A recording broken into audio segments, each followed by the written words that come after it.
શહેરમાં ભૂવા પડવાનો સિલસિલો યથાવત જોવા મળી રહ્યો છે। વડોદરા શહેરના દાંડિયા બજાર વિસ્તારમાં વોર્ડ નંબર 14 ખાતે આવેલ ખારીવાવ રોડ ખાતે ભૂવો પડ્યો હતો।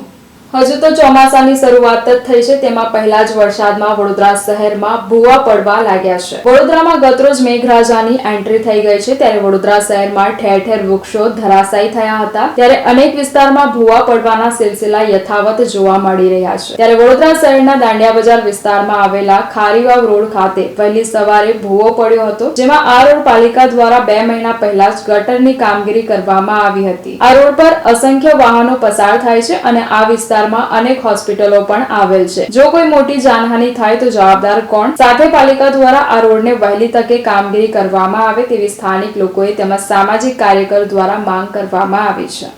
જે રીતે આપ કહી રહ્યા છો કે ચોમાસાની શરૂઆત નથી થઈને ભૂવા પડવાની શરૂઆત થઈ ગઈ છે। વડોદરાનો વિકાસ અહીંયા છે કે ભૂવા પડે પછી વરસાદ પડે છે, એટલે ભૂવો હવે પડ્યો છે એટલે વરસાદ વડોદરા શહેરમાં આગામી દિવસોમાં જોરદાર પડશે। આ ભૂવા પડવાનું કારણ મુખ્ય એ છે કે કોઈક લાઇન લીકેજ હોય, પાણી હોય કે ડ્રેનેજ હોય, એની લાઇન લીકેજ હોય, એના કારણે ભૂવા પડતા હોય છે।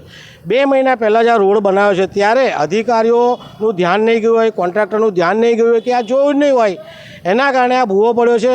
આ ભૂવો જ્યારે પડ્યો છે ત્યારે રાહદારીઓને પુષ્કળ નુકસાન પહોંચાડે એવો ભૂવો છે। દેખાય છે નાનો પરંતુ લાંબો ભૂવો છે।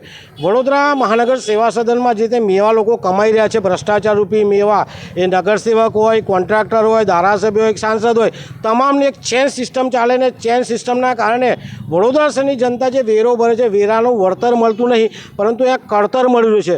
આવા ભૂવા પડવાના કારણે જીવનું જોખમ છે। મારે વડોદરા શહેર જિલ્લાની જનતાને વિનંતી છે કે વડોદરા શહેરમાં ક્યારે પણ આવો તો પોતાના ભરોસે આવજો અને પૂરેપૂરા રોડ જોજો।